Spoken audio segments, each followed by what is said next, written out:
Olá pessoal, estamos aqui com mais um programa Xiloida. Esse programa onde o que é importante é o que o outro tem a dizer. No mundo onde a gente fala muito, escuta tão pouco, conhecer a história das pessoas, saber de onde elas vieram, o que elas pensam, o que elas viveram até aqui, é muito importante pra gente, né?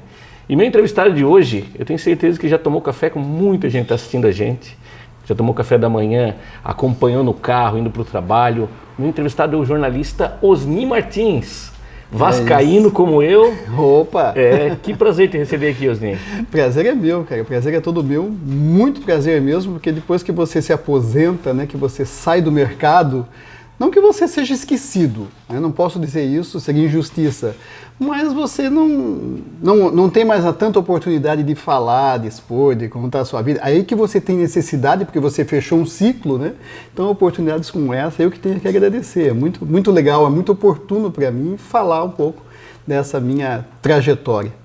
A aposentadoria depois a gente descobre se ela é temporária, se é um tempo sabático, a gente vai falar sobre isso. Jornalista de TV, rádio, web, então, cara, multiplataforma. Mas antes de tudo eu quero saber, Osni, como é que tu chama esse objeto aqui, que dá nome ao nosso programa? Eu sempre chamei de Cetra. Cetra. Mas agora, como eu tô morando no Rio, bom tempo disponível, eu estou mais no Rio do que em Joinville até. Outro dia, não sei o que, calhou de eu falar Cetra. Uma conversa, eu falei em Cetra, acho que a gente estava no passarinho e tal, eu falei em Cetra. E todo mundo, nós estávamos em 5, 6 pessoas, todo mundo ficou meio assim e tal. Até uma moça presente na mesa falou, Cetra para mim o que é? Um tipo de mortadela? Isso não tem nada a ver com mortadela e tal. Aí outro falou que era um não sei o que e tal. Eu falei, Cetra é um estilingue. Falei estilingue, aí o pessoal, estilingue, então é isso, tal. Aí alguém falou bodoque. É um bodoque, da música do Chico Buarque, João e Maria e tal, enfim. Mas enfim, eu falo Cetra. Tem a tiradeira, tem um monte de tiradeira, funda. E o xiloida, né? Pode ser o xiloida. Então o xiloida vem do alemão. Funda também, exato. Funda. Eu acho que o pessoal no Paraná chama de funda, talvez. Em São Paulo eles chamam muito de estilingue. E pandorga também. Aí eu na hora aproveitei o embalo e falei, e pandorga? Vocês sabem o que é? Ninguém sabia o que era pandorga também. Aí eu falei, o mesmo que em São Paulo, papagaio. E vocês aqui, pipa. Eu disse, pois é, papagaio a gente sabe e tal. Aqui é pipa. Tem muitas coisas. Aipim, né? Macaxeira. Aí começou, né? Aí começou as coisas. Primeiro de tudo, quero agradecer a equipe da Motiva Filmes, que está aqui hoje patrocinando o nosso programa, produzindo esse evento. Né? E meu amigo Marcão, que está ali na churrasqueira, garantindo nossa carne, nosso pãozinho de alho. Então, obrigado, Olha Marcão. Só, tá bonito, tá cheiroso. Fica à vontade, é pra gente comer, assim. Pode ficar bem à vontade. Você é de São Francisco do Sul. São Francisco, eu gosto de dizer, eu sou modéstia à parte, eu sou de São Francisco do Sul. E como é que foi a sua infância? Como é que é o pequeno Osni lá em São Chico? Normal, assim, tive infância, né? A gente que fala não teve infância, tive infância. E eu gosto de dizer essa história de modéstia à parte, mas eu só percebi a beleza de São Francisco, não tinha dado conta onde que eu tinha nascido, né? Aí só depois que tu sai que você percebe que a cidade realmente era boa demais, é gostosa demais, e aí depois que você não mora mais lá, que só vai esporadicamente, que você percebe, cada vez que eu vou novamente a São Chico, mais eu gosto, mais eu acho linda a cidade e tal. Mas foi uma infância normal, legal, gostosa. Tinha até pé de goiabeira no quintal de casa e muita praia, né? Praia, eu sou rato de praia, acho que por causa disso. E eu nasci em casa, eu não nasci na maternidade. E a nossa casa é até hoje, né? Tem uma casa ali no centro histórico, perto da Baía Babitonga, perto do Cruzeiro, ali, o Clube Náutico Cruzeiro do Sul e tal. Eu moro ali, então eu nasci numa casa no centro histórico da Babitonga, a 50 metros da água salgada. Acho que é por isso que eu gosto tanto de praia. E ficou lá até que idade? Até 17 anos, que aí eu fiz vestibular para engenharia civil e passei no primeiro e fui morar em Blumenau. Para cursar a faculdade de engenharia, só tinha faculdade de engenharia em Blumenau, na época não tinha em Joinville, ainda, né? Não tinha a FEG daqui, o DESC daqui hoje, né? E aí eu tive que ir para Blumenau e fui morar para Blumenau. Nunca mais voltei para São Francisco. Eu morei 5 anos em Blumenau e aí transferi para Joinville.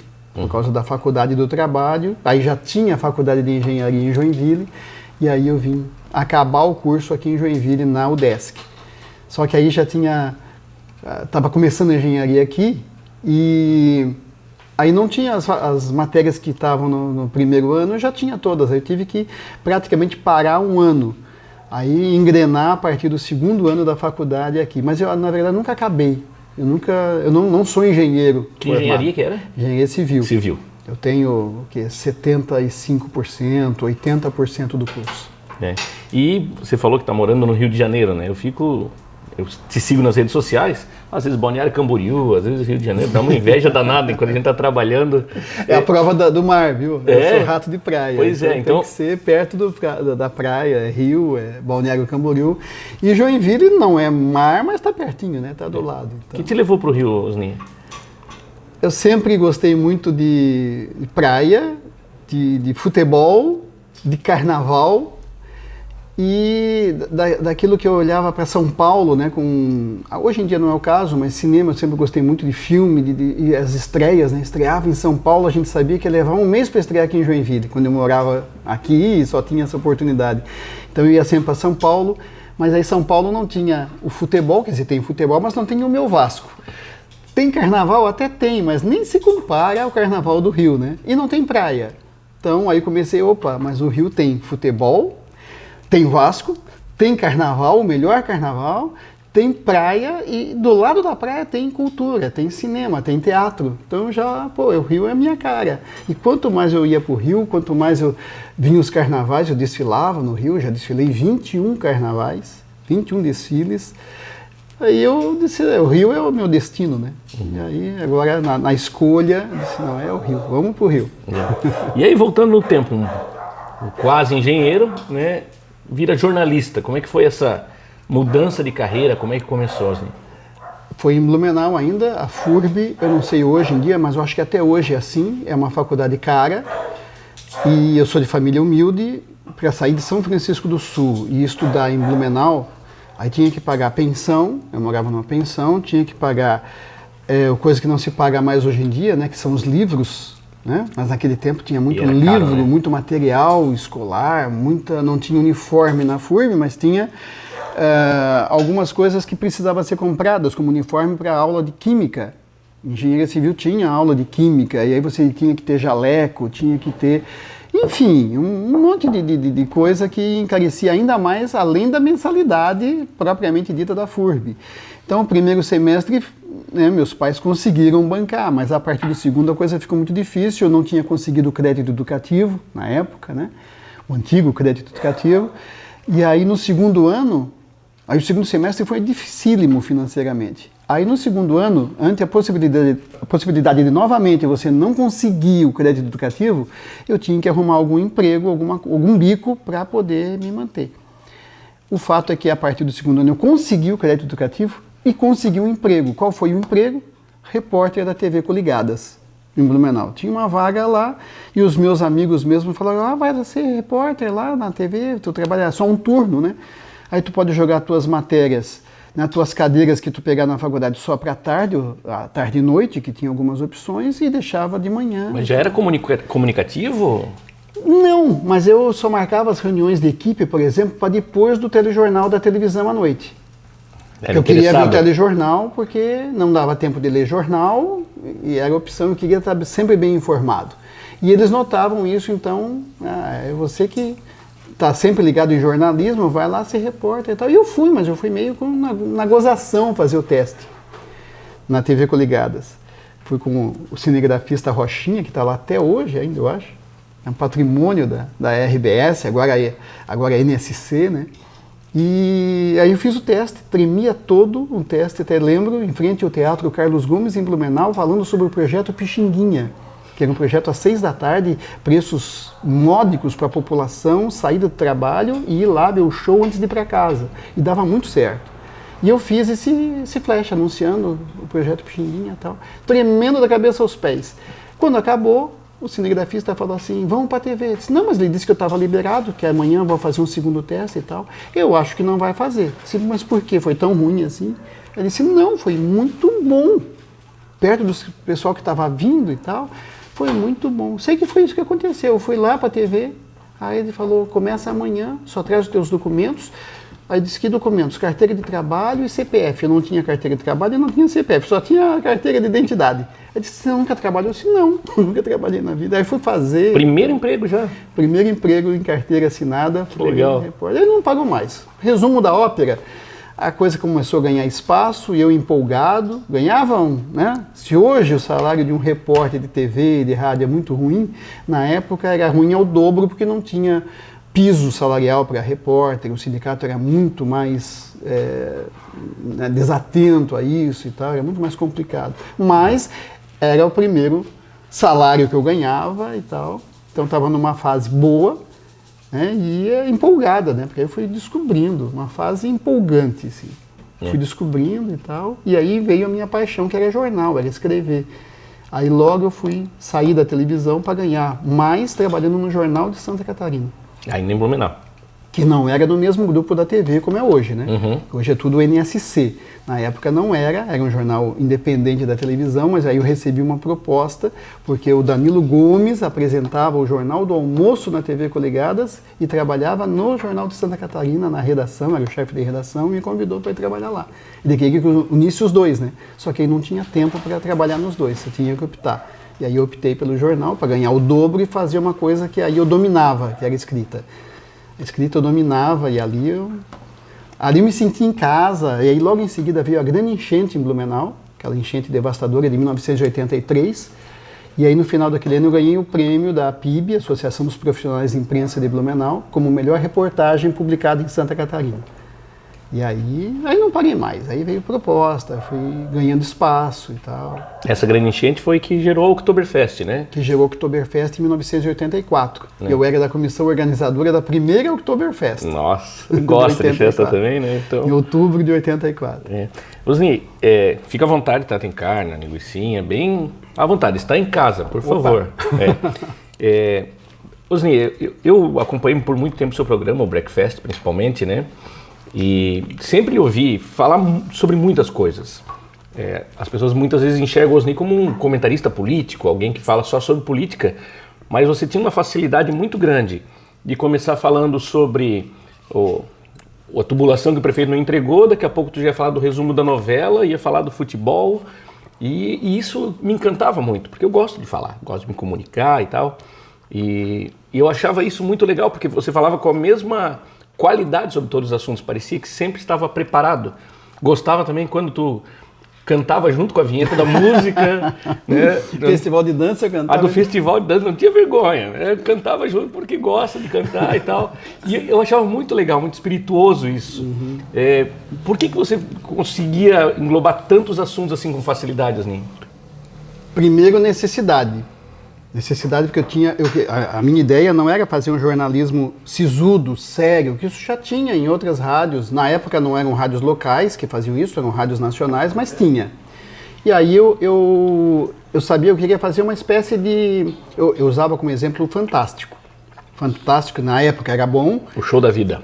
E era uma revista eletrônica. Eu queria fazer uma revista eletrônica no rádio. E aí para isso eu tinha que ter opções, fazer opções de assuntos variados, por isso que eu criei blocos no programa. Tinha o bloco de esportes que eu tinha que ter, e para mim era fácil, que eu gostava de esporte. Tinha que ter o bloco de notícias mesmo, que eu puxava os assuntos da cidade, e a política estava ali. Tinha que ter o bloco de economia, porque era fácil conseguir patrocínio, e aí foi a minha dificuldade, eu não tinha facilidade em falar de economia. Aí eu fui atrás, aí eu me lembro que coincidiu na época de vir eu acho que é o Joelmir Betting. Joelmir Betting veio para Joinville, se hospedou ainda no antigo Hotel Anturium. Eu fiz uma entrevista com ele lá no Hotel Anturium, me lembro disso. E na época, aí fiz uma entrevista boa, interessante com ele, e ficamos conversando. E aí eu falei para ele que eu tinha um programa de rádio. A entrevista foi para televisão, né? Mas eu tinha um programa de rádio e tinha um bloco de assuntos econômicos que eu fazia um apanhado do que saía de economia nos jornais. Era mais uma leitura dos assuntos do dia, que não ficava ruim, mas eu queria dominar alguns assuntos para poder também ser uma coisa comentada, ser mais a minha cara. E eu não tinha tempo de ir para uma faculdade de economia. Aí o que eu leio? Aí ele disse, leia a minha coluna. Aí ele disse, ótimo, mas eu já leio essa coluna, só que às vezes você fala assuntos que eu não domino, assuntos muito profundos e tal. Eu quero aprender o beabá. Para aprender o beabá, eu não posso ficar lendo só a sua coluna. Aí ele disse, leia o noticiário econômico, então me deu umas dicas do noticiário econômico, aí me citou o jornal O Estadão, a Folha, ele falou, não citou o Globo, mas citou o JB, disse que o JB não vinha para Joinville. Mas enfim, né, falou, leia, mesmo que tu não está entendendo muito, vai lendo, e eu fiz isso, e não que eu domine assunto de economia hoje, longe disso, mas para a rádio, para um programa de rádio de manhã, eu conseguiria hoje fazer um programete que era 5 minutos no meio do programa e tal, acho que adiantou bastante.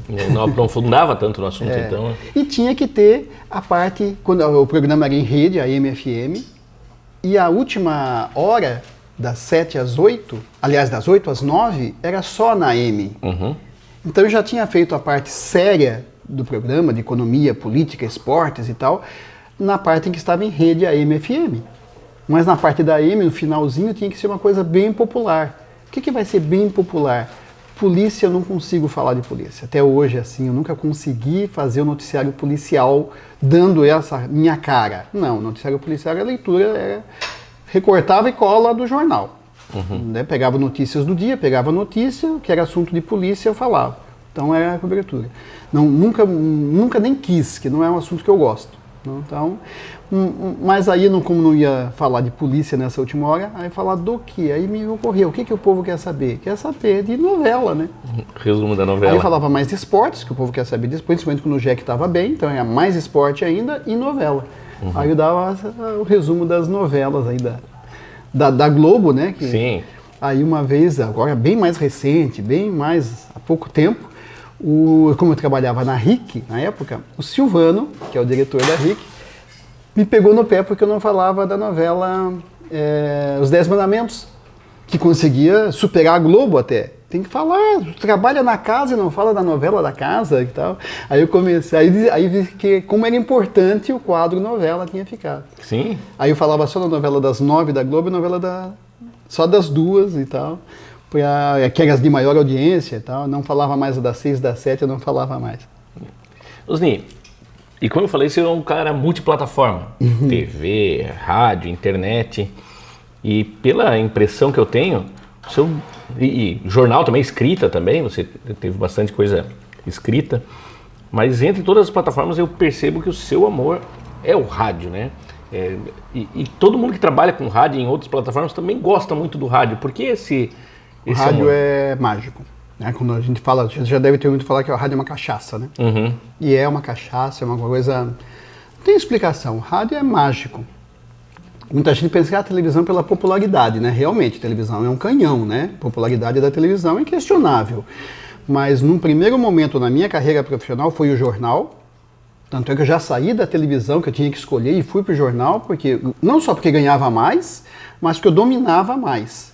Na época, né, eu tinha 18, 19 anos, né, então eu era um moleque sem faculdade, né, sem vivência, nada, então eu vou me agarrar naquilo que eu domino. E domino escrita, eu dominava mesmo, que eu lia muito, e isso me ajudava Só que a rádio nunca passava pela cabeça naquele momento, porque eu tenho até hoje o R, muito mais do que hoje. Eu já fiz fono e tal, já melhorei, né? Diminuí aquele R pregado. Então nunca me passava pela cabeça fazer rádio. Né? Depois, indo para Joinville, surgiu a oportunidade que o Apolinário Ternes me deu. Historiador, né? Historiador, Apolinário Ternes, que era o editorialista do jornal Notícia, mestre, né? Dispensa comentários. E ele tinha um programete de economia e política na Rádio Cultura FM. E aí cansou de fazer aquele comentário de 5 minutos e me deu o programa de 5 minutos. Aí eu fui na rádio, falei com J. Martins, né, outro mestre do rádio, que também dispensa apresentações. Aí o J. Martins pediu para eu fazer um comentário e tal, para ele ver o conteúdo. Aí fiz, lógico, falando de política, né, não de economia, que eu não dominava, falei mais de política da cidade e tal. E ele gostou e falou, é isso, então vem todo dia gravar um comentário de 3 a 4 minutos, porque tem as vinhetas que vai preencher os 5 minutos. E assim eu fiz. Até uma tarde em que estourou o Plano Cruzado, com Dilson Funaro. Dilson Funaro jogou o Plano Cruzado e tal. Governo Sarney ainda. governo Sarney, aí eu fui para governo Sarney e Fernando Henrique Cardoso depois, né? Foram os dois planos, enfim, mas foi naqueles momentos dos planos. E o Osman Lincoln, outro monstro da comunicação, né, que também dispensa apresentações, era o comunicador da tarde, fazia como de dia, e me chamou, eu estava na rádio para gravar o comentário do dia seguinte, e aí ele me chamou no ar, porque estava estourando a história, então imagina um plano daquele se fosse hoje. Aí tu tem rádio, tu tem internet, tu tem TV a cabo, né? Tu tinha tudo na mão. Naquele tempo não tinha nada disso. Era só o que ia dar no jornal à noite na televisão. Tem que esperar, né? Tem que esperar. Imagina todo aquele... Aí vinha aquela história do... Não falaram isso. Falou que amanhã o banco não abre, que é feriado bancário. Falou que não vai mais existir a moeda, que vai ser uma outra moeda, que vai cortar zero.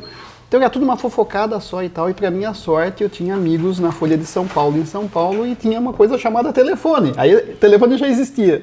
E eu liguei para eles para saber as notícias de fato, o que era fofoca, o que não era. Eles me passaram básicos assim, 4, 5, isso vai ser assim, isso já está decidido que vai ser assim. Eles já tinham ido à coletiva do Dilson Funaro e tal, então já tinham noção do que ia acontecer.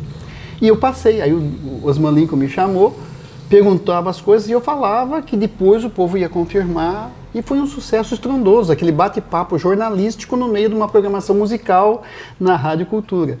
E a partir daquele momento, o Eli Francisco, outro monstro, né? O Eli Francisco, que tinha o Café da Manhã, o programa Café da Manhã, me convidou para já ir no dia seguinte de manhã cedo conversar com ele de manhã sobre isso, que era o assunto, né? E aí eu fui de manhã, e muito mais pautado, que já tinha dado na televisão à noite, já estava bem mais esclarecido e tal. Já estava estudando economia, né? Já sabia mais e tal. E aí eu fui e bati um papo com o Eli Francisco sobre economia, e aí ele falou, se tu quiser, vem todo dia de manhã, o programa vai das 7 às 8, aí deixamos os últimos 10, 15 minutos para esse bate-papo. E foi assim que eu comecei a fazer isso seguidamente, era bom para mim, eu gostava e tal. Aí já gravava o meu programa da tarde, o comentário e tal. E isso não parou mais, esse bate-papo acabou sendo o carro-chefe do Café da Manhã, aí um dia ele cansou. Eu vou ficar só com o meu programa da AM às 10 da manhã, não vou acordar mais cedo, não preciso mais, faz o programa todo. Aí eu peguei o Café da Manhã dele, de mão beijada, e fiz o programa, aí sem música, né? O programa já com pouquíssima música e muito mais jornalístico. E aí não parou mais. E já passou para Breakfast? Não. Ainda continuou? Porque era Rádio 91, era Rádio Cultura FM. E aí quando foi para Floresta Negra? A rádio mudou de Cultura FM para 91 FM, aí 91 FM foi uma roupagem nova, a rádio vai ser jovem, perfeito. Vai ter uma batida jovem, não vai mais tocar Roberto Carlos, que ele tocava todo dia amanhã, não vai tocar mais. É só música jovem e tal. Aí, então vamos mudar o nome do Café da Manhã. Então vamos inglesar, que dá uma roupagem mais atual, mais nova. Aí começou Breakfast e foi. E assim, Osni, pelo que eu vi do seu tempo de programa de rádio e tudo, a história política de Joinville passou pelos teus olhos, pelo teu microfone. Primeira eleição do Witt Freita, acho que tu já estava na rádio. Depois Lula, Luiz Gomes, Witt Freita novamente, Luiz Henrique. Na eleição mesmo do Freita eleito eu não estava. Eu não fiz essa apuração, eu não fiz. Eu vim para Joinville no meio do mandato dele. Logo no primeiro ano dele, mas ele já era o prefeito. Eu me lembro que eu fui numa solenidade e perguntei quem é o prefeito aqui. Aí alguém que estava me olhando falou, aquele senhor lá, alemão e tal, foi bem eleito e tal, o joinvilense espera muito dele. Não me lembro quem me falou isso numa coletiva. Sim. Me falou ali que eu conhecia o Freita, então ele já era prefeito. Não fiz essa votação. Então, fazendo a retrospectiva, Freita, Lula, Freita, Luiz Henrique, Tebaldi, Carlito, aí 2 vezes Udo e agora Adriano. Todas essas outras eleições eu fiz. Todas elas. Lá do Ivan Rodrigues, lá do Mário Tim. Começou no Mário Tim, minha primeira apuração, que levava 3 dias para acabar, né? Dormia, acordava. Contagem de votos manual. Era emocionante, né? Olha, agora vamos começar a abrir as urnas da Zona Sul. Aí eu perguntava para o Luiz Gonzaga Agra, né? Isso significa o quê? Zona Sul é a zona do Luiz Henrique. Zona Sul toda vai votar no Luiz Henrique. Piraberaba, que já contaram, é o Lula, né? O Lula prefeito. Luiz Gomes tem mais força lá. Então, se ele não conseguir tantos votos, percentual de votos lá, ele vai perder porque na Zona Sul o Luiz Henrique vai lavar. E dito e feito, né? Aí eu perguntei, aqui no centro? Aqui no centro vai ficar assim. Aí comecei ali foi o meu beabá. Isso não tem mais hoje, né? Hoje aperta lá o botãozinho, o resultado é esse. Tirando essa última para prefeito, que o TSE deu um essa enrolou um pouco, Mas enfim, quem viveu aquilo, né? E pro vereador, então, olha, vereador é forte em tal bairro e tal. E ali eu fui me engajando e era maravilhoso, né? Era cansativo ao extremo, mas era maravilhoso. Eleição raiz. É eleição raiz. Então, assim, passando por todas essas eleições, essa história política, e você vindo de fora, acompanhou Joinville em várias épocas, né? A cidade se transformou muito ao longo do tempo, desde os anos 80 que você começa o seu trabalho aqui. Como se transformou Joinville nesse período? Eu acho que ela se transformou porque ela acabou sendo uma cidade que capitaliza muita gente, né? Eu acho que Joinville está para Santa Catarina como São Paulo está para o Brasil. Guardadas as proporções e tal, mas eu digo em relação a trazer gente, né? Hoje em São Paulo tem o Brasil inteiro mora lá, né? Tem gente do país inteiro, grandes colônias do Brasil inteiro. E Joinville também está se tornando isso, né? Hoje temos muita gente aqui do Nordeste, do Norte, né? O que tem de paraense aqui em Joinville é uma grandeza. Do Nordeste já tem. E antigamente era só alemão e italiano, né? Não tinha essa miscigenação que tem hoje. Então foi uma... Mas mesmo assim, apesar desse inchaço, né, maravilhoso que Joinville tem, Joinville não perdeu aquelas características básicas, né? O joinvilense é caseiro, o joinvilense não sai de casa, o joinvilense não sabe o que é um happy hour, né? Quando eu trago amigos do Rio, jornalistas de Rio e São Paulo aqui, principalmente, o que mais eles notam é isso: vocês não fazem happy hour aqui? Não tem um barzinho na cidade? Que até tem, né? Até tem umas iniciativas e tal, mas aqui eu ainda digo para eles, para fazer happy hour, o pessoal sai da redação do jornal, da televisão e tal, vai em casa, se arruma, muda a roupa e aí vai. Quer dizer, não é, o espírito do happy hour não é esse, né? Sim. Carioca que eu diga, né? Adora um happy hour. Sai e vai lá beber a cerveja com os amigos. Às vezes é 15 minutos, às vezes é 1 hora, às vezes é 2 horas, depende do dia, depende da condição, do tempo e tal. Mas enfim, aqui o joinvilense não sabe fazer isso. É uma característica, né, de cada lugar, né? Aí já aviso eles, aqui não é bem happy hour, aqui é um evento que vai ter à noite. Então nunca é 6 horas, vai ser às 7, às 8 da noite, já é um pouco diferente. E assim, estar na posição que você estava devia trazer um peso muito grande, porque até hoje, se você pegar seu celular agora e escrever assim, ó, bomba no Facebook, que você já fez algumas vezes, isso. Cara, a cidade para, o que está acontecendo, né? E isso que você já está aposentado. Tem isso, é uma marca, né? Agora, como é que é ter o peso de um microfone tão importante como o que você tinha, né? Que se trouxesse, temos uma informação importante sobre a prefeitura, etc. Isso trazia uma carga para ti? Trazia uma carga de responsabilidade grande, né? E quando eu via um artista, por exemplo, reclamar, a gente vê, de vez em quando a gente vê, né, que não posso ir no supermercado com a minha filha porque começa... Aí eu sempre dizia, é frescura. Primeiro que é a fama, e depois que vai para novela, trabalhar na novela na Globo, aí fica reclamando que não tem liberdade e tal. Mas hoje eu entendo que não é reclamar da popularidade, mas é mais que uma popularidade, é mais do que bater uma selfie com alguém, né? Que hoje é tão fácil, né? Tá todo mundo com o celular na mão, é muito Antigamente fácil. Era o autógrafo, né? Era o autógrafo, agora é a selfie, né? Então, a tua responsabilidade é maior, né? É maior ainda, né? Da aparência e tudo e tal. Mas é da falta de liberdade que você tem. De liberdade que você tem de reclamar alguma coisa, por exemplo, no supermercado. Então não tem mais essa liberdade. Por exemplo... Eu estava uma vez num supermercado grande da cidade, fazendo compra, e estava na parte dos doces, né? Eu sou chocolatra, né? Aí fui lá comprar os donuts de chocolate lá e eu perguntei o preço para a moça, isso aqui tá quanto? Que tinha um que era sonho recheado com chocolate, o outro era donut recheado com chocolate. Aí eu perguntei o preço dos dois, aí conversando com a moça que estava me entendendo, não, mas tá muita diferença de preço e tal. Entre o sonho que era barato e o donut que estava caríssimo. E uma coisa assim, uma coisa usual, conversando com a pessoa e tal. Aí escolhi 1 ou 2 de um, comprei bem mais do que é mais barato e tal. Enfim, uma coisa usual. Quando eu pego os pacotes e boto no carrinho, eu escuto atrás de mim aquela coisa sarcástica, assim, para humilhar, tentando me perturbar, e de certa forma até conseguiu, um senhor, que eu não conheço, falando para a mulher, virou para a mulher, meio de lado, mas para que eu escutasse... Esse só porque tem dinheiro, mas é porque é conhecido, fica aí implorando um sonho mais barato. Sacanagem, né? Então tu vê umas coisas assim desnecessárias que as pessoas ficam de ouvido, te conhecem, ficam assim perto e tal. E outra coisa que incomoda muito é quando eu tô fora daqui, eu tô lá em Balneário Camboriú, por exemplo, tô na praia, e vem a pessoa e passa conversando com alguém e fala assim, esse aí acho que trabalha na rádio, na televisão, lá em Joinville. E passa assim, falando para que eu escute, mas não... Aí eu olho assim, a pessoa já passou. Aí eu acho que eu quero o quê? Que eu chame a pessoa? Por que não é você, fulano e tal? Mas não, parece que a pessoa tem timidez de me chamar, de perguntar, mas quer que eu ouça, aí passa falando, não vejo muito o propósito, mas isso perturba um pouco, né? Porque aí eu não vou chamar, né? A pessoa passou falando e passou direto, aí eu vou chamar, sou eu mesmo e tal, aí vai dizer, ele quer aparecer. Aí se eu não chamo, é como quando você compra um carro novo, né? Você está com um carro zero na rua passeando, aí vê alguém conhecido. Se você buzina, é porque quer mostrar o carro novo. Se você não buzina, é porque agora tá com o rei na barriga, tá com o carro novo, nem conhece mais ninguém. Você fica não tem o que fazer. De qualquer forma, se quiser falar de você, vai falar mal, né? Sim.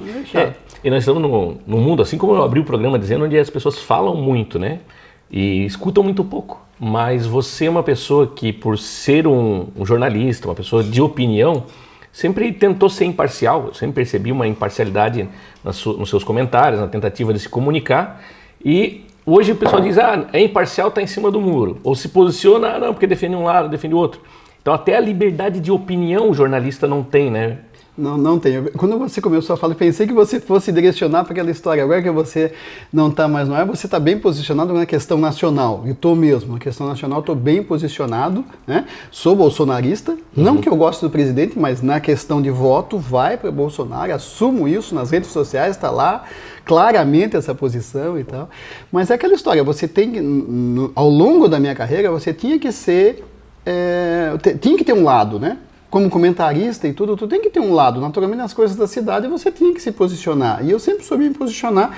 Muita gente não entendia no primeiro momento, depois acabava... Vereador, principalmente, era muito assim, né? Era muito assim. Criticava alguma coisa do vereador, e tinha alguns que levavam pro pessoal, pensavam que eu não gostava dele, ou que um adversário dele na Câmara estava me fazendo a cabeça para ser contra. Ele tinha muito disso. Depois, ao longo do tempo, eles percebiam, nas outras legislaturas já percebiam o meu jeito de atuar e tal, melhorou um pouco e tal.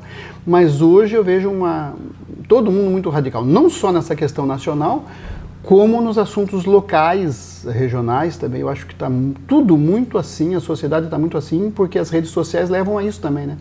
É muito fácil xingar, ofender, né? Mostrar claramente a opinião de cara, sem pensar, sem ponderar, depois se tiver errado eu apago aqueles posts e vou para outro lado. Mas na hora quer ser o primeiro repórter opinando. Todo mundo é repórter hoje em dia, né? Agora tem que ter a responsabilidade para isso também. Assim, a liberdade que a internet traz, ela tem que trazer a responsabilidade também, Exatamente. Né? As pessoas têm, muitas vezes, postam qualquer coisa como se não fosse ofender, como se não fosse machucar. Só que só escrevem e não leem os comentários, não se preocupam com o que os outros pensam, né? É aquela pressa de se posicionar, de ser o primeiro a falar, e não, eu falei. Quando você pode parar, pensar, ponderar e a verdade não é mais a verdade, mas sim aquilo que eu acho que é a verdade. Para mim é aquilo que basta, né? Não vou escutar mais nada ao contrário. E você falou sobre vereadores, políticos que se incomodavam muitas vezes com a tua posição. E aí eu não quero nem te perguntar se você foi assediado para ser candidato, eu quero perguntar como que era esse assédio, porque provavelmente vários partidos tentaram, né? Muitos partidos tentaram ser candidato a vereador, né? E eu sempre disse não, vários partidos, ainda bem que esse eu tenho como trunfo, né? Vários partidos de direita, de esquerda, dos chamados de centro e tal, teve muito. Mas o mais engraçado talvez tenha sido um, que eu não vou citar nome, até porque a pessoa fez na maior da espontaneidade, aqui em Joinville, agora mais recentemente, já nas épocas, já nesse século, chegou para mim e falou, eu vim te convidar para ser candidato, mas não pense que é os outros convites que você já teve, porque o meu é diferente. E aí convidou para ser candidato a governador do estado. Era um dono de sigla, dessas muitas siglas que tinha essa possibilidade de armar isso e tal, que você sempre foi convidado para ser vereador.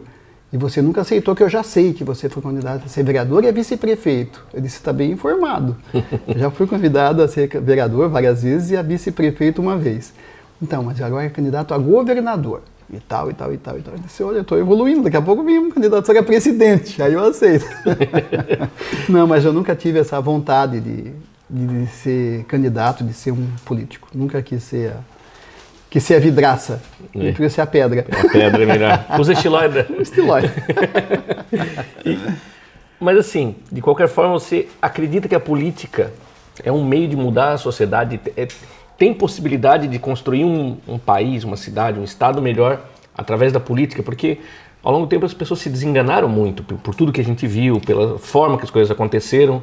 E aí, vamos desistir, se não for esse eu voto em branco, e não acreditam mais na política como uma forma. Está desgastado, né? E se as pessoas boas não participarem, os mesmos continuam governando. O que você acha? É possível mudar? Eu acho que é possível. Acho que é possível e tem que achar, né? Ou eu acho que é possível assim, eu vou pregar a revolução, né? Para mudar. Então, eu acho que é possível. Eu acho que o que a gente está vivendo é um desgaste grande. E a culpa é de todo mundo, é da sociedade, é nossa também, né? Aquela história, mas tu não sabe votar. Mas não é saber votar. A democracia leva a isso, né? Tem que viver isso para ir melhorando. Acho que é um processo e que a gente vai ter que aprender a votar, se é esse o termo que quer se usar, mas é evoluindo, é errando que se evolui, né? Não é votando em branco, eu sou totalmente contra anular o voto e votar em branco, totalmente contra, eu prefiro votar errado, né, se tem que falar assim, mas votar, ter uma opinião, assumir isso, né, assumir isso. Tem gente que não suporta aquela história de votar no menos ruim, mas se só tem ruim, tu tem que votar no menos ruim.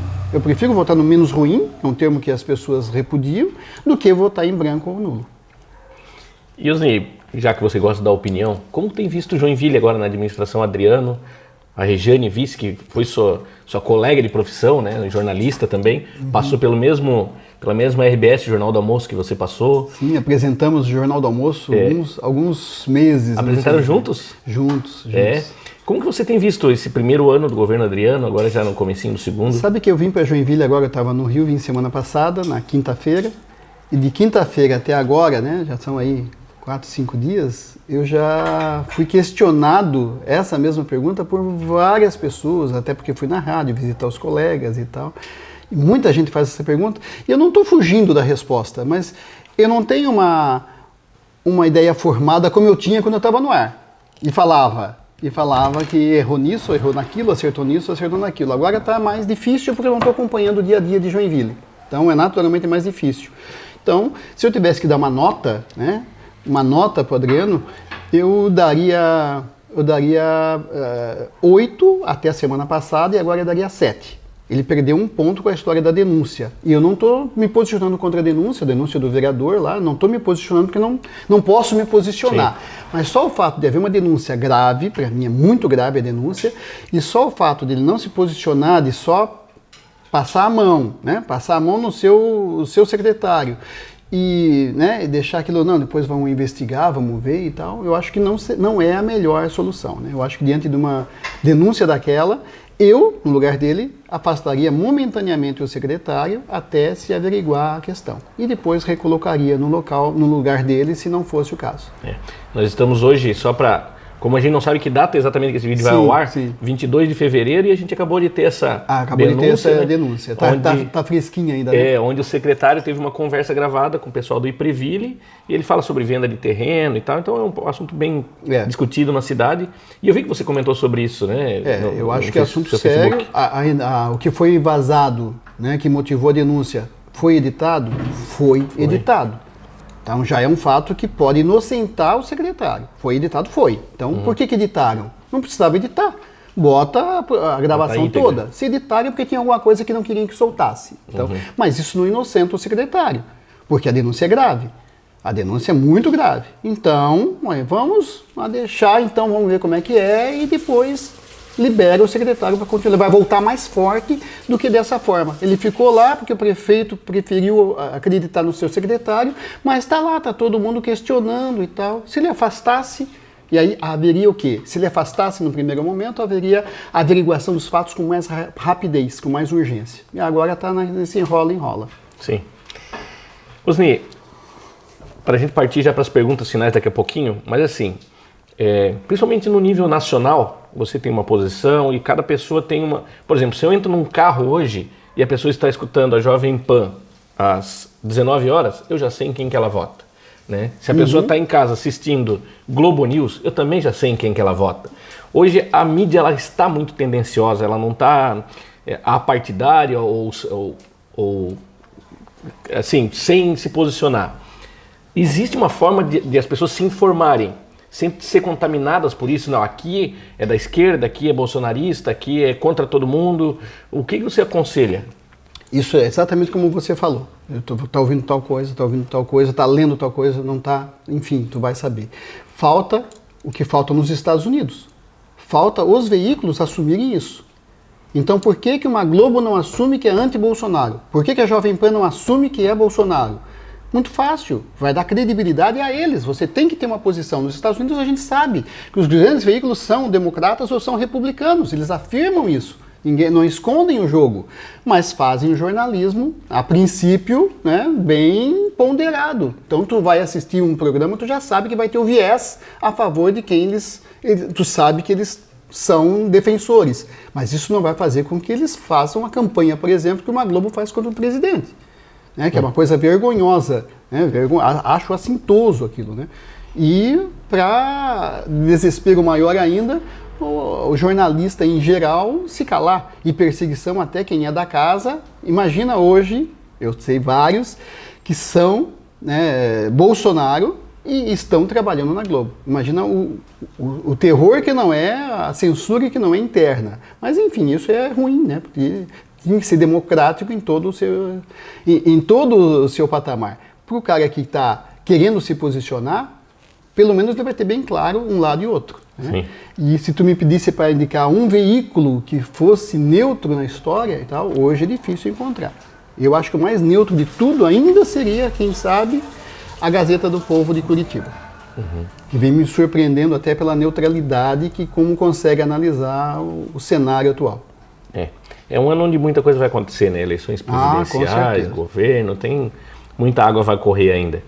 Mas, Osni, você quando se aposentou, eu li, pesquisando um pouquinho pra gente, antes da gente conversar, que 2021 seria um ano sabático, e etc. Existe uma possibilidade de volta aí? Qual é a tua projeção para os próximos meses e anos? Sempre tem, né? Possibilidade de volta sempre tem, né? A gente tá aí, tá vivo, né? Tá acompanhando as coisas e tal, então sempre tem. Eu nunca fecho portas, né? Mas também nunca dou a esperança de que eu possa voltar. Eu recebo convite, ainda recebi ontem achei isso ótimo e tal. Tem um outro projeto, são vários projetos para desenvolver, alguns muito interessantes e tal, mas eu não acho que é o momento ainda. Acho que, se eu falei que o ano passado era sabático, esse ano vai ser sabático também, com certeza. Se não for sabático, talvez ano que vem não seja. Né? Não vou fechar portas, mas não vou me comprometer, não vou voltar, eu vou voltar porque eu já fazia. Não, eu vou voltar se voltar para alguma coisa que eu não fazia antes. Não vou. Não sei. Aí ano que vem eu vejo. Esse ano é sabático. Se a minha opinião vale, saiba que você faz falta no jornalismo local. Bom saber, obrigado. De verdade. E agora, Osni, nós vamos para as perguntas finais. Então, ai, que medo. Então chegou a hora das pedradas finais com o nosso Chiloida. Osni, então, as nossas perguntas finais. Olhando para a sua carreira, qual é o momento que você mais tem orgulho, assim, que você acha, que legal que foi aquilo, que momento especial? Ainda bem que eu estou hesitando, né? Sinal de que teve muitos momentos, né? E teve muitos momentos. Eu citaria um, assim, que sintetiza, né? Que foi o momento final, o momento da despedida. O meu último programa na Rádio Cultura, que aliás não era mais Rádio Cultura, né? Era Rádio Jovem Pan FM, Rádio Jovem Pan News, né? Que era a AM, em rede. Foi um programa desenvolvido pela toda a equipe, com a coordenação do Ananias Cipriano.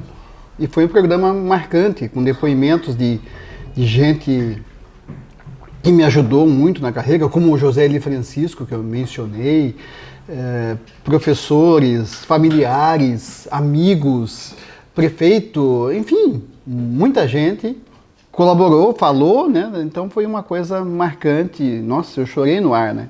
No estúdio da rádio, foi foi marcante e sintetizou a minha vida. Estamos falando da minha carreira, eu falei também algumas coisas marcantes e tal. Eu acho que o conjunto da obra, né, é marcante para mim. Que legal.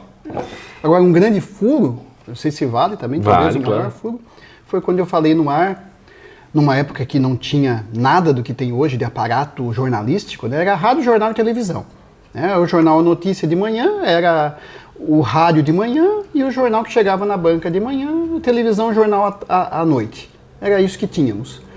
E aí eu cheguei na rádio de manhã e falei que o todo-poderoso Roberto Bertola não era mais o comandante da Embraco. Tinha sido demitido, foi a palavra que eu usei. O Rodolfo Bertola foi demitido da Embraco. E era verdade, né? É como se hoje tu falar, olha, o Udo Deller foi demitido da Deller. Né? Mas não era a mesma coisa, não era familiar a empresa, mas era mais ou menos o mesmo impacto que teria na cidade e tal. Foi talvez o meu maior furo, que ninguém acreditou, foi um corre-corre e tal, para conferir a notícia e tal. Foi um maior furo, assim, talvez eu tenha, que eu me lembre, assim. Legal. E um sonho que você tem ou já teve e pouca gente sabe, ou talvez até ninguém saiba? Olha, um sonho... eu como viajante, né, adoro viajar, conhecer o mundo, né?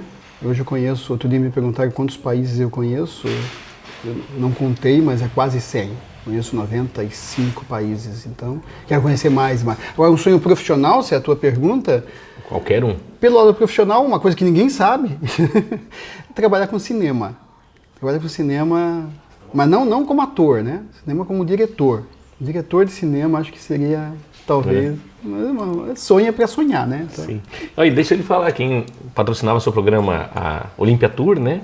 E a Simone fez faculdade comigo, eu adorava escutar ela conversando com você. Eu adorava fazer o passaporte. Todas as terças-feiras tinha o passaporte. A Simone estudou comigo. Aí uma vez eu me empolguei, aí cheguei em casa, aí naquele dia eu ia almoçar com a minha mãe, aí quando eu estava almoçando, ela veio me falar que não gostou do programa aquele dia. Eu disse, nossa, hoje nós falamos, não sei de que lugar que era, acho que era Fernando de Noronha, se não me engano era Fernando de Noronha, um pacote para Fernando de Noronha. Foi um programa maravilhoso, a gente falou de Fernando de Noronha, um preço bom e tal, as pessoas estão interessadas no pacote. Se não gostei porque tu não deixou a Simone falar, era só tu que falava, tu cortava ela. Empolgado. Parecia o Faustão, ela... Aí eu fui me desculpar com a Simone, eu falei demais, né, Simone? Não, eu até gosto, porque tu tá falando da experiência que tu viveu, né? Não sou eu vendendo um pacote e tentando seduzir um cliente, é você tendo a experiência falando. Sim. Então. Mas enfim, era divertido. E para ela vendia até mais do que ela mesma. Mais, foi o que ela falou. E qual é a sua maior saudade? Que momento da sua vida você gostaria de revisitar ou viver novamente? Saudade de uma época, talvez, né? De uma época do jornalismo raiz. Nós falamos agora há pouco do jornalismo raiz, né? Isso não tem mais, né? Não vai ter nunca mais. Então não sou aquele saudosista e tal, não. Adoro o jornalismo como é feito, né? Essa instantaneidade do jornalismo, isso não existe, né? A gente não imaginava que chegaríamos a esse ponto. Que se bater um carro aqui na esquina agora, a gente já vai noticiar para a cidade inteira que o carro bateu, quem estava no carro, se morreu ou não morreu e tal. É tudo instantâneo, não tem que esperar o jornal para o dia seguinte, a rádio comentar, televisão eventualmente vir filmar, é tudo instantâneo. Isso é fantástico, né? Quem trabalha com jornalismo, isso é fantástico. Mas dá saudade o charme que tinha antigamente. Por exemplo, eu me lembro de uma cobertura que eu fiz das Direta Já. Direta Já na Praça da Sé, em São Paulo. Até outro dia, no Dia do Repórter, a revista Du me perguntou um fato na tua carreira, perguntava a revista, que marcou um furo, uma entrevista, um momento e tal, e eu citei esse fato. Um comício, o último comício das Direta Já, antes da votação Dante de Oliveira, né, que depois acabou não dando a Direta Já e tal, mas era o último comício, 1 milhão de pessoas na Praça da Sé, e eu lá, por telefone, para fazer um flash para a rádio Cultura FM, 91 FM, aqui à noite, com Pierre Porto, né? Saudade de Pierre Porto aqui, comentando, ele na locução musical, né, DJ, e eu entrei ao vivo de lá, falando debaixo do palanque das autoridades, lá em cima estava Franco Montoro, estava Fernando Henrique Cardoso, estava Brizola, Lula, todo mundo lá em cima, né, o máximo da oposição na época, né, do MDB e PT, que não tinha muita opção, era contrário ao PDS, né, Arena PDS, que era o governo, né. olhava para o lado, estavam os jornalistas que a gente ou conhecia da televisão ou lia no jornal, ali do meu lado, fazendo a mesma coisa e tal. Hoje tu não vai viver nunca mais isso, né? Quem é que vai para São Paulo no comício, fazer um comício, ou seja lá o momento que for e tal? Não, perdeu esse romantismo no jornalismo. Então dá saudade disso, por mais que eu entenda, né, a tecnologia que a gente tem à disposição hoje. Osni, você falou desse comício e esse palanque é interessante, porque daí Brizola, no PDT, vira governador do Rio Grande do Sul e do Rio de Janeiro. Exato. Franco Montoro e Fernando Henrique Cardoso fundam o PSDB e um vira presidente da República. Luiz Inácio Lula da Silva vira presidente do Brasil, então era um palanque de peso ali. Faltou a Dilma. Deixa pra lá. Essa eu sei que para ti talvez seja um pouco complicada, mas se você pudesse ocupar o lugar de uma pessoa na história, um momento na história, sendo uma pessoa, que momento, que pessoa você gostaria de ser? Ah, meu Deus.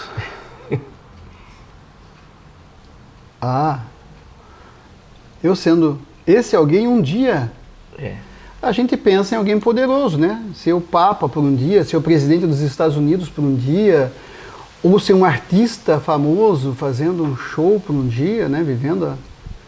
Ou um esportista, são as pessoas que eu lembro, assim, de viver uma emoção como um grande artista, um grande jogador, um grande atleta, batendo um recorde numa Olimpíada, um presidente da República.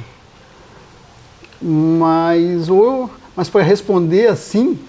Eu tenho uma dica. Difícil essa. Um mestre-sala na escola de samba lá também, né? No Sambódromo. Aliás, desfilar na Sapucaí a primeira vez que você desfila foi para mim, até hoje, quando eu escuto o samba que eu desfilei a primeira vez, eu me arrepio inteiro, assim, é uma emoção que vale também citar e tal. Mas eu vou para o lado oposto, eu sair da festa pagã, e vou para a festa bíblica. Eu acho que um grande momento... eu queria ser... Imagina a realização da pessoa abrindo o Mar Vermelho, eu queria ser o Moisés. Eu queria ser o Moisés libertando um povo, né? Libertando um povo com aquele espetáculo de abertura do... Moisés por um dia. Naquele dia. E pra gente fechar, o ano sabático. Então ainda tem carreira pela frente, não acabou por aqui. Como que você gostaria que as pessoas lembrassem do Osni Martins como profissional? Se as pessoas lembrassem de ti, como que você gostaria que te descrevessem? Esse foi o Osni. Eu acho que até emociona, mas eu acho que não tem. Lembrar com alguém que gostava de dar informação, passar informação. Alguém que tinha esse prazer de dar informação. De passar uma notícia, lógico, como jornalista, passar uma notícia em primeira mão, né? Fazer um comentário bem... Isso no início de carreira, né? Passar uma informação como repórter, dar o furo, né? Dar um furo de informação e tal. É sempre uma informação. Mas depois acho que essa vontade do furo mudava para fazer um comentário bem abalizado, né? Um comentário bem profundo, bem analítico, ponderado. Acho que...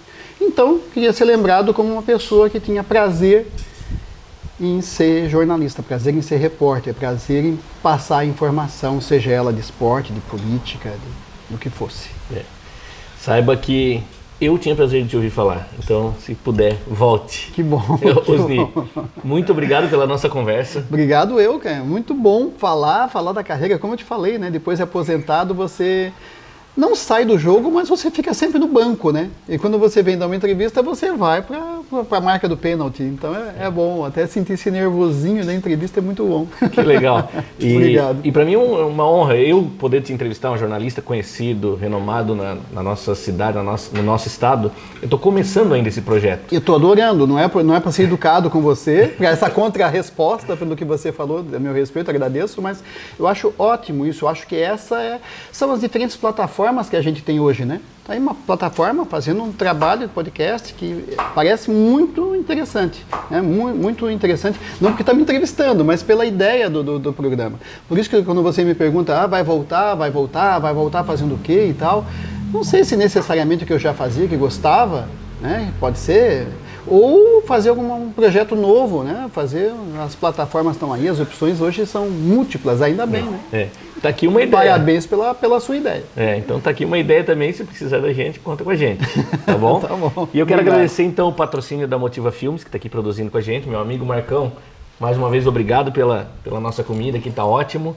Então você que está nos assistindo, você ajuda a construir esse podcast. Mande seus comentários, sugestões de entrevistados, perguntas, porque, como eu disse no começo, aqui o mais importante é o que o outro tem a dizer, né? A nossa opinião, a gente tem que aprender a ouvir mais e falar um pouco menos. Foi por isso que Deus fez a gente com 2 ouvidos e uma boca sozinha. Tá certo. Até o próximo programa Estiloida, pessoal. Obrigado, gente. Valeu, obrigado.